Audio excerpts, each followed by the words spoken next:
नमस्कार, मैं प्रभात खबर से जानवी प्रियदर्शिनी। विनोद बिहारी महतो एक ऐसे लोकप्रिय जननेता थे जिन्हें किसी भी परिचय की जरूरत नहीं है। उन्होंने उत्पीड़ित समाज के लिए संघर्ष किया, अपने कुर्मी समाज में मौजूद कुरीति के खिलाफ संघर्ष किया और साथ ही साथ कई शैक्षणिक संस्थान खोले। आज उनकी जयंती पे हमारे साथ एक बेहद खास इंसान मौजूद है, श्री अनुज कुमार सिन्हा सर, जो हमें विनोद बिहारी महतो जी के जीवन का परिचय प्रदान करेंगे। नमस्कार सर। नमस्ते सर, विनोद बिहारी महतो जो कि एक लोकप्रिय जन नेता थे, उनके जीवन का परिचय मैं आपसे जानना चाहती हूँ। विनोद बिहारी महतो, उनको विनोद बाबू और बाबू, लोग बाबू भी कहते थे। जी सर। बड़े नेता, कुर्मी समाज के नेता शुरू में थे, बाद में वो पूरे झारखंड के नेता बने। बड़ी भूमिका रही। उनका जन्म 23 सितंबर 1923 को हुआ, तो आज अगर वो जिंदा होते तो 100 साल के होते। 100 साल कम नहीं होता है। जी सर। 100 साल के होते। बहुत संघर्ष किया उन्होंने और धनबाद के बलियापुर में वो रहते थे। सब कुछ हुआ है। जो शिक्षा के प्रति बहुत उनकी रुचि थी। कैसे? बहुत मुश्किल से वो शिक्षा उन्होंने पाई थी। गरीबी थी, परेशानी थी, लेकिन संघर्षशील थे। कहानी शुरू होती है कि उस समय उन दिनों पूरे बेल्ट में, एक बड़ा बेल्ट है, महतो बेल्ट है, वहां पे कुर्मी समाज के अंदर में बहुत बुराई आ गई थी। दहेज का होना हो, पीड़ित करना हो, शराब पीना हो, ये सब चीज जो हर समाज में वो आए। उन्होंने समाज सुधारक की भूमिका अदा की सबको, और कोई बात सुनता भी जल्दी नहीं था। जो बात कोई नहीं सुने उसको उसी तरीके से वो समझाते भी थे। कभी कड़ाई भी करते, कभी मौका मिले तो पिटाई भी करते थे। मतलब सभी को रास्ते पे लाने का काम किया। ये काम जब लगभग पूरा हो गया अपने हिसाब से, तो समझे, और शुरू से ही 1952 में ही चुनाव लड़ चुके थे असेंबली का। धीरे धीरे उनकी लोकप्रियता काफी बढ़ी और फिर वो अलग बड़ा काम वो करने लगे हैं, जिसके बाद उन्होंने झारखंड मुक्ति मोर्चा की स्थापना की। वो अलग राज्य के मूवमेंट में शामिल हो गए। पहले वो स्टार्टिंग थे, कुर्मी समाज के नेता थे, वकालत करते थे। धीरे धीरे धीरे वो 70s के दौर में वो फिर झारखंड आंदोलन के नेता बन गए। शिबू सोरेन के जीवन में उनका क्या प्रभाव था? खाली शिबू सोरेन नहीं, झारखंड आंदोलन में भी दोनों में बड़े भूमिका। एक एक करके आते हैं। उन दिनों एक तरफ विनोद बाबू चला रहे थे अपना मूवमेंट, अपने तरीके से समाज सुधारक में शिवाजी समाज, और उसी समय गुरुजी यानी शिबू सोरेन संथालों के बीच काम करते थे। फिर जो जमीन पर कब्जा कर चुके थे महाजन लोग, उसके खिलाफ आंदोलन था, तो उनका संथाल सोनोत समाज। तो ये तय हुआ कि हम लोग दोनों अलग अलग बटे हुए हैं। गुरुजी ज्यादा आक्रामक थे, इनका मूवमेंट था है। कभी इधर से तीर चल रहा है ट्रैवल्स को से, उधर महाजन लोग अपना गोलीबारी कर रहा है, और ये न्याय दिलाने के लिए गुरुजी लड़ते थे। विनोद बाबू इनको बुलाया गुरुजी को, जैसी जानकारी मिली, संपर्क हुआ, तो बताए कि इस तरीके से कब तक हम लोग करेंगे, इसका रिजल्ट नहीं मिलेगा, हम लोग मिलके चलाते हैं और एक झारखंड आंदोलन खड़ा करते हैं। तब और गुरुजी को उन्होंने समझाया। उसमें गुरुजी नहीं था, शिबू सोरेन बोलते थे कि देखो, अगर ऐसे ही आंदोलन चलते रहेगा बिना का है, तो कोई दिन तुम पर पुलिस तुमको खोज रही है, जंगल में कहां भागते चलोगे, इसको तरीके से मूवमेंट करना है। तो गुरुजी को उन्होंने एक शेप में ढाला, झारखंड आंदोलन, इस झारखंड आंदोलन से जोड़ दिया और सबों ने मिलकर तय किया। उन दिन उसके पहले झारखंड आंदोलन, बीच में जयपाल सिंह के कांग्रेस में शामिल होने के बाद झारखंड आंदोलन दब गया था और इस एरिया में था भी नहीं। तो हजारीबाग, गिरिडीह, धनबाद, ये सब का बेल्ट में, तो उसमें इन्होंने शिबू सोरेन को जोड़ा और झारखंड मुक्ति मोर्चा की स्थापना की। विनोद बाबू अध्यक्ष बने, गुरुजी महासचिव बने और ए.के. राय उनके साथ थे। तो एक कुर्मी के नेता थे, एक संथालों के नेता थे और एक मजदूर यूनियन के नेता थे। तीनों मिलकर बन गए झारखंड आंदोलन के नेता। यही कहानी है सर। मतलब उनको हम झारखंड आंदोलन के महानायक के रूप में भी जान सकते हैं। हाँ जी सर। सर, उनका एक नारा था, पढ़ो और संघर्ष करो। सर, तो इसको लेके क्या कहानी रही? हमने कहा कि शिवाजी समाज की स्थापना की थी उन्होंने। कहा था कि उनको मालूम था कि चूंकि ये लोग अनपढ़ हैं, समाज के अधिकांश लोग, खासतौर पर महिलाओं के अंदर में शिक्षा की स्थिति बहुत खराब थी। वो जानते थे विनोद बाबू कि जैसे ही समाज के अंदर में बाकी भी लोग जो होंगे, जब वो पढ़ लिख जाएंगे हैं, तो उनको गुमराह करना आसान काम नहीं होगा। वो शराब के अंदर क्या बुराई है उसको महसूस करेंगे। आपकी जमीन को कोई कब्जा कर ले रहा है तो कैसे लीगल लड़ाई लड़नी है वो जान जाएंगे। शिक्षा के महत्व को समझाना चाहते थे। तब कहते थे कि नहीं, खूब पढ़ो, पढ़ लिख कर है बड़ा आदमी बनो, संघर्ष करो, मेहनत करो, तभी आगे बढ़ पाओगे। और इसीलिए क्या किया उन्होंने कि स्कूल खूब खोलना शुरू किया। स्कूल कॉलेज बहुत खोले, न सिर्फ खोले बल्कि गौर करने की बात है कि एक एक स्कूल कॉलेज में कई ऐसे स्कूल कॉलेज हुए जिसको 70-71 में वो किसी को 1.5 लाख 2 लाख, किसी को 4 लाख 5 लाख रुपया तक अनुदान देते, इसकी स्कूल खोलना है। शिक्षा के प्रचार के लिए, व्यवस्था के लिए कोई लोन नहीं देते थे इंटरेस्ट पर, वो दान अपना पैसा देते थे, जो पैसा वो वकालत से कमाते थे। बहुत बड़ी बात है। और उस समय का 4 लाख रुपया, 71 में 4 लाख रुपया दिए थे, आज उसकी कीमत करोड़ों में होगी। तो अब तो नहीं, वो अगर चाहते तो पैसा रखते, अपने अरबपति बनते। तो उन्होंने सारा पैसा समाज के लगा दिया। समाज कौन? कुर्मी समाज खाली नहीं।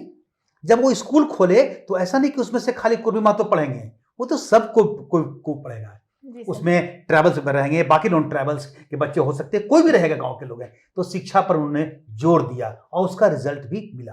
जी सर, ऐसा मतलब लोग कहते हैं कि विनोद बाबू एक व्यक्ति नहीं, एक संस्था थे, तो इस पे सर है का तो क्या कहना है? ना, इतने स्कूल कॉलेज खोलना, आंदोलन को खड़ा करना, संगठन को बनाना, अगर विनोद बाबू नहीं होते तो शायद जीवन बन नहीं पाता। जी सर। है। और अगर और दूर तक देखे तो हो सकता कि 2000 में जब राज्य बनाना है तो राज्य बनने में और विलंब होता है, क्योंकि शिबू सोरेन के साथ मिलकर वो तीनों ने एक आंदोलन को एक नए शेप में दिया, बड़ा मूवमेंट खड़ा किया। तो ये बहुत बड़ी भूमिका थी। सबसे बड़ी जो भूमिका रही वो थी कि भले ही 1950 में आदिवासी महासभा जो जयपाल सिंह चलाते थे, जयपाल सिंह ने आदिवासी महासभा बनाई थी, उसमें गैर आदिवासियों की संख्या बहुत कम थी, नहीं के बराबर थी, उसमें तो नहीं थी। लेकिन 1950 के अधिवेशन में, महासभा में, उन्होंने तय किया कि नहीं, इसमें इसकी मेंबरशिप को खोल दिया जाए बाकी लोगों के लिए भी, नॉन ट्राइबल्स के लिए भी है। तो गैर आदिवासियों को भी उन्होंने जोड़ा था, लेकिन लोग जुड़ते नहीं थे। तमाम प्रयास के बावजूद जयपाल सिंह के गैर आदिवासियों का पार्टिसिपेशन नहीं था। उस झारखंड आंदोलन को आदिवासियों का आंदोलन माना गया।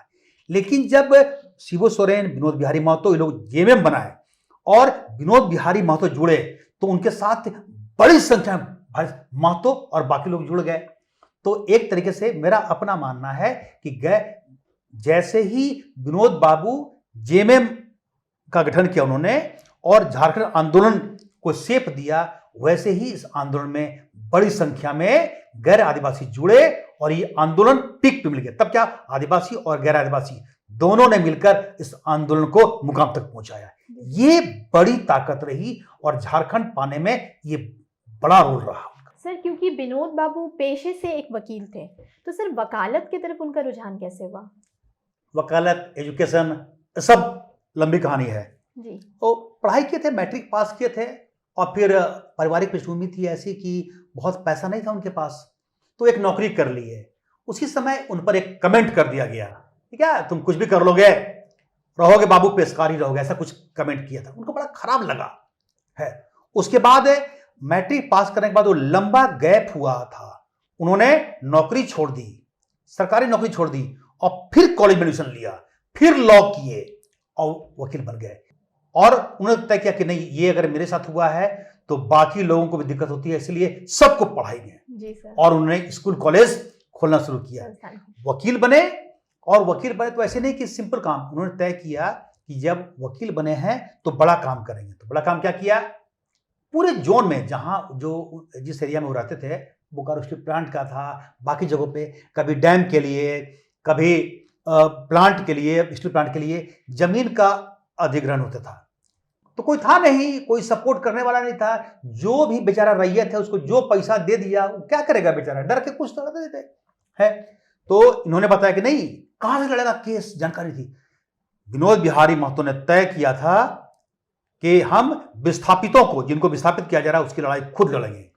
और ये कह दिया कि हमको आप पैसा, जो भी रैयत है, पैसा 1 पैसा मत दो शुरू में, तुम बताओ मामला क्या है, मुआवजा क्या है, तुम्हारी लड़ाई हम लड़ेंगे, और जब केस जीत जाओगे तुमको पैसा मिल जाएगा, तब उसका एक छोटा हिस्सा जो तय करते थे वो तुम हमको फीस के रूप में देना है। अब वो जो मुआवजा होता था वो करोड़ों में मिलता था रैयत को, जिसको कुछ हजार रुपए सरकार देती थी। लड़ते लड़ते उसको लाखों और करोड़ तक रुपया दिलवाते थे विनोद बाबू, और फिर वो जो पैसा मिलता था विनोद बाबू के पास फीस में, उसको अपने लिए यूज नहीं करते थे, अपना रिक्वायरमेंट रखकर बाकी पैसे को वो स्कूल और कॉलेज को डोनेट करते थे। तो मतलब शिक्षा के क्षेत्र में भी उनका बहुत बड़ा योगदान, बहुत बड़ा, शिक्षा में और झारखंड की कला एवं संस्कृति को आगे बढ़ाने में, उसकी रक्षा करने में, उसको बचाने में विनोद बाबू की बड़ी भूमिका रही। सर, वकालत से फिर उनका जो उन्होंने यात्रा तय की राजनीति की ओर, और 25 वर्षों से अधिक वो कम्युनिस्ट पार्टी से जुड़े रहे। सर, इसके पीछे की क्या कहानी? नहीं, वो शुरू में थे सीपीएम से जुड़े हुए हैं, लेकिन जब सीपीएम ने सपोर्ट नहीं किया झारखंड आंदोलन को, उसको अलग राज्य के खिलाफ में, तो ये चुपचाप से किनारे हो गए, अलग आ गए हैं और लड़े चुनाव है। चुनाव लड़ते लड़ते धीरे धीरे है विधायक बने, फिर कई बार चुनाव लड़े एमपी का, लेकिन मामूली वोट से वो हार जाते थे हैं। लेकिन 91 का चुनाव वो जीते, जिस समय उनका निधन हुआ, जो गए हैं दिल्ली में, उनका निधन हो गया था, उस समय वो मेंबर ऑफ पार्लियामेंट थे और तत्कालीन प्राइम मिनिस्टर वो तक गए थे उनके पार्थिव शरीर पर माल्यार्पण करने के लिए। तो बड़ा रोल था, विनोद बाबू बड़े कद के नेता थे। सर, एक गरीब से परिवार में उनका जन्म हुआ, लेकिन वहाँ से उन्होंने जो लड़ाई अपनी शुरू की, संघर्ष किया उन्होंने समाज में जो भी कुरीति थी। सर, तो वो तो काफी उनका संघर्षपूर्ण जीवन रहा। तभी तो उनको मालूम था कि आगे बढ़ना है तो संघर्ष करना पड़ेगा, पढ़ाई करना है, तो पढ़ाई का महत्व उन्होंने बहुत समझा था। उसके बाद उन्होंने गरीबों के दर्द को समझा था। तो सर, उनके परिवार से कोई ऐसे सदस्य है जो अभी फिलहाल राजनीति में है? विनोद बिहारी महतो के व्यापक देखेंगे, उनका परिवार बहुत बड़ा था। अगर आप मानेंगे झारखंड उनका पूरा परिवार, तो कई लोग हैं इस रूप में देखें।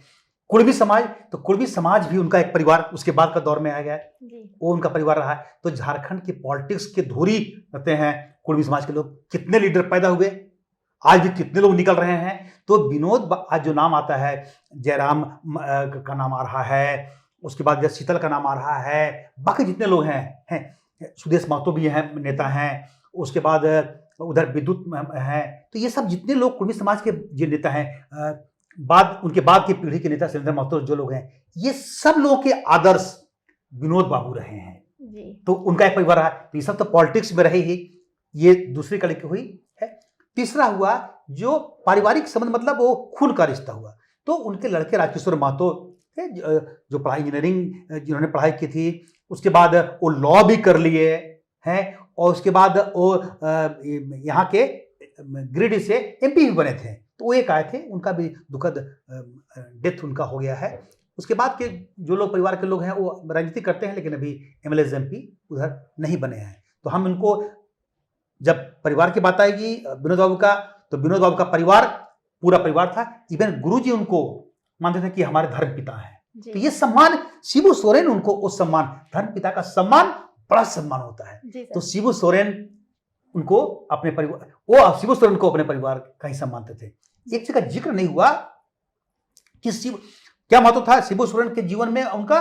तो जैसे ही गुरुजी गोला से आंदोलन करते हुए आगे बढ़ते गए, गोला, पेटरवार, जैनामोड़, बोकारो, धनबाद, तो गुरुजी को अपने घर ले गए और शिबू सोरेन विनोद बिहारी महतो के घर में ही रहकर आंदोलन करते थे, वहीं से आंदोलन शुरू किए थे। उनके घर पे उन्होंने व्यवस्था की थी है, साधन किया। उसके बाद सुबह सुबह ये जाते अपना वकालत करने के लिए विनोद बाबू, और गुरुजी अपना वहां से टुंडी पूरा का बेल्ट, गिरिडीह का पूरा बेल्ट हुआ जो पारसल की पहाड़ी, वहां घूमते थे।